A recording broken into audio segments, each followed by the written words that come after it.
مولانا محمد حامد حسین حسان فاروقی صاحب امیر سنی دعوت اسلامی. السلام علیکم ورحمۃ اللہ وبرکاتہ. الحمد لله الذي فضل سيدنا ومولانا محمدا صلى الله تعالى عليه وسلم على العالمين جميعا وأقامه يوم القيامة للمذنبين المتلوثين الخطائين الهالكين شفيعا. وصلى الله تعالى وسلم عليه وعلى كل من هو محبوب ومرضي لديه صلاة تبقى وتدوم بدوام الملك الحي القيوم.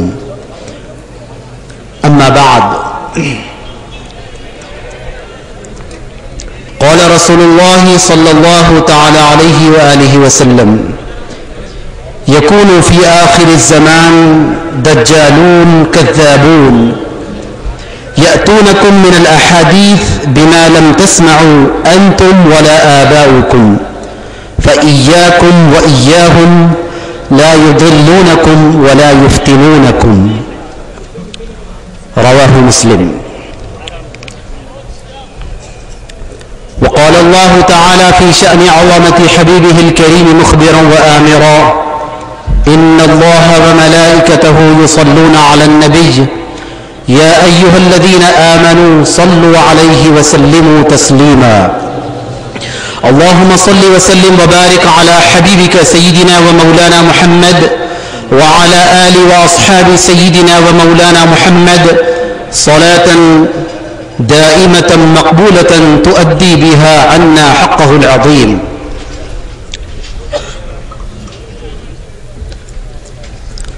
حضرات مشائخین کرام معزز علماء کرام، قائدین ملت، بزرگوں اور نوجوان ساتھیوں، آج کا یہ عظیم الشان ایمان پرور اور روح پرور اجتماع اور جلسہ احتجاج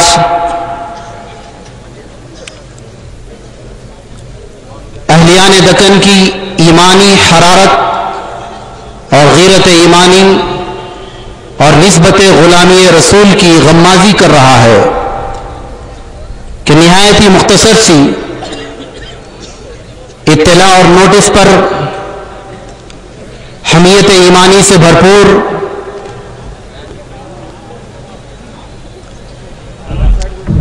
عمائدین قوم کی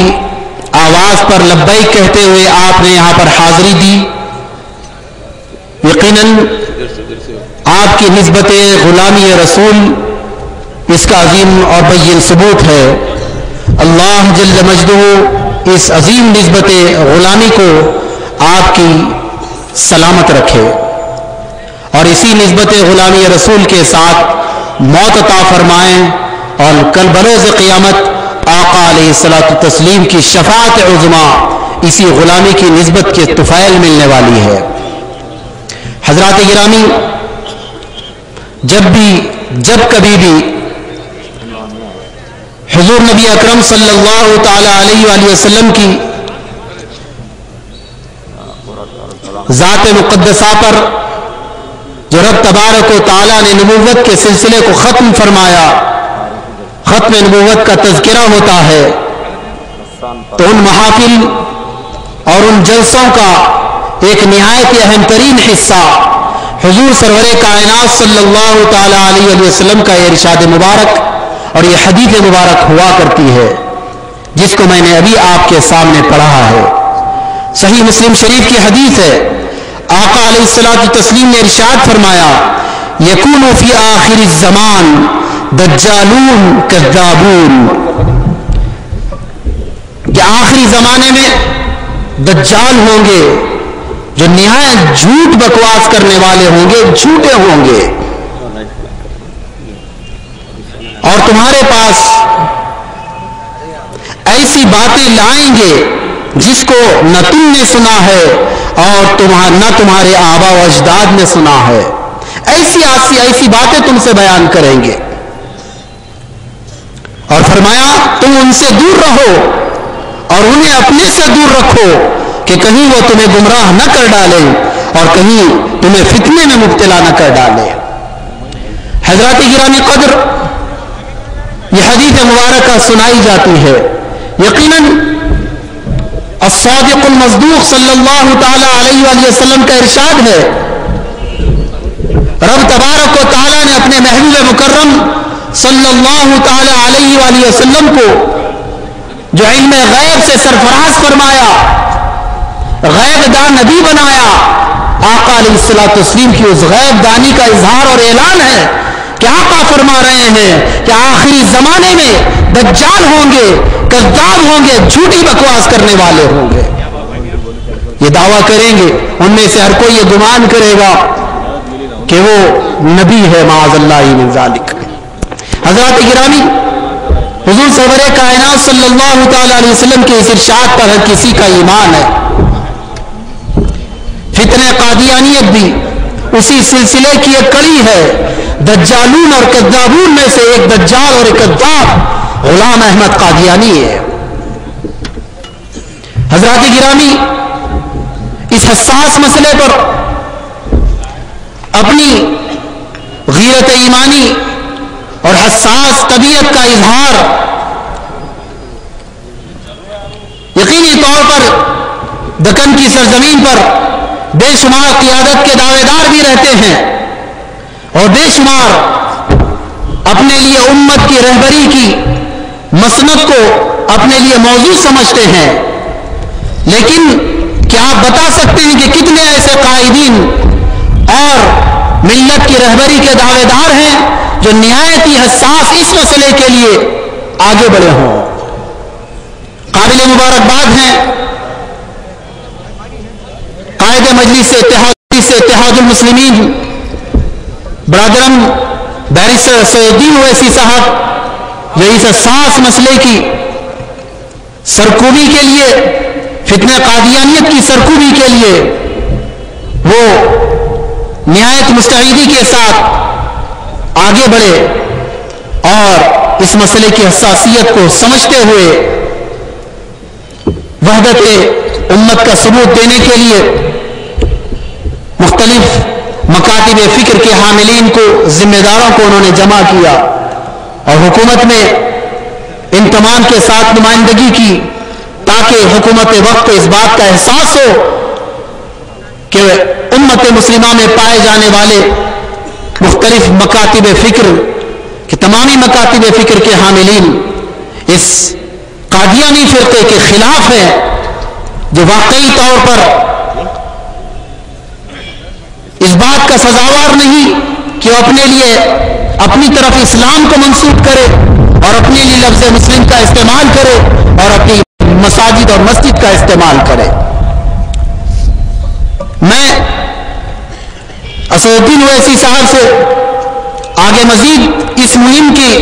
انشاءاللہ کامیابی کے ساتھ اختتام کے بعد اللہ کی ذات پر یقین کرتا ہوا، نبی پاک علیہ الصلوۃ والتسلیم کے کرم پر یقین کرتا ہوا آگے اگلے مرحلے اور مشن کے لیے میں ان سے گزارش کروں گا کہ اس سلسلے کو آگے بڑھائیں اور مسلسل حکومت میں اس سلسلے میں نمائندگی کرے سارے ہندوستان کے مسلمانوں کی طرف سے کہ وہ قادیانی فرقہ اپنی عبادت گاہوں کے لیے مساجد کا اور مسجد کا استعمال نہ کرے۔ حکومت پاکستان کی جانب سے ان کے لیے غیر مسلم اقلیت کا پاسپورٹ ملتا ہے کہ مسلمان کا جو پاسپورٹ ہوتا ہے وہ پاسپورٹ کا حامل قادیانی نہیں ہو سکتا، جس کی بنا پر حرمین طیبین مکہ المکرمہ اور مدینہ المنورہ میں قادیانی کا داخلہ ممنوع ہے کہ وہ داخل نہیں ہو سکتا، لیکن اگر ہندوستان کا رہنے والا قادیانی ہوگا تو وہ پاسپورٹ اپنے پاس رکھے گا، ہندوستانی پاسپورٹ، تو بڑا دھوکہ ہے کہ وہ مسلم پاسپورٹ اس کے پاس ہوگا، ریلیجن مسلم، جس کے بنا پر حرمین طیبین کی حرمت پامال ہوگی اس ناپاک کے قدم وہاں رکھے جانے سے، جس کے لیے ازحد ضروری ہے کہ ہندوستانی حکومت سے بھی مطالبہ کیا جائے کہ وہ بھی ان پر پابندی لگائے. اگر مسلمانوں کا اتفاق اور اتحاد ہوگا اور اسی اتحادی قوت کے ذریعے سے اگر مسلمان حکومت پر دباؤ اپنا بنائے رکھیں اور دباؤ برابر ڈالے رکھیں گے تو انشاءاللہ المستعان حکومت ہند اور حکومت آندھرا پردیش سے میں امید رکھتا ہوں کہ پہلا اقدام حکومت آندھرا پردیش کا ہوگا. جس طرح سے بروقت چیف منسٹر صاحب نے ہماری نمائندگی پر اسی وقت بروقت اس مسئلے کی حساسیت کو سمجھتے ہوئے اسی وقت سی ایم سی پی کو کمشنر آف پولیس کو انہوں نے آرڈر دیا کہ ہرگز اس کا پرمیشن نہ دیا جائے, نہ صرف پبلک گارڈن میں بلکہ کسی بھی پبلک پلیس پر پرمیشن نہ دیا جائے. تو اس طرح کی امید رکھی جا سکتی ہے کہ ایسا اقدام ان کی جانب سے ہوگا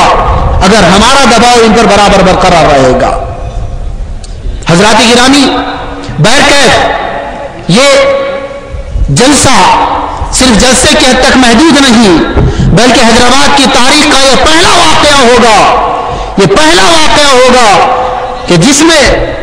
آج تک احتجاج کے لیے ہندوستان کی سرزمین پر مختلف احتجاج ہوئے ہوں گے. احتجاج کے لیے ہمیشہ عوام سڑکوں پر آتی رہی, لیکن کل کی صبح کا احتجاج ایسا احتجاج ہوگا جس احتجاج میں عوام کے ساتھ علماء دین, قائدین ملت, علماء, مشائخ اور سیاسی قائدین بھی جو ہمیشہ تو عام طور پر رہا کرتے ہیں, لیکن اس احتجاج میں علماء دین بھی ہوں گے اور مشائخین طریقت بھی عوام کے ساتھ میں ہوں گے. حضرات گرامی, یقینی طور پر حکومت تو الحمدللہ بہت بہترین موقف اختیار کی تھی, لیکن قانونی آزادی کے حق کو اپنے حاصل کرنے کے لیے یہ نادان کوشش کرنے آگے بڑھے. بہرکیف وہ حق حاصل کیا ہے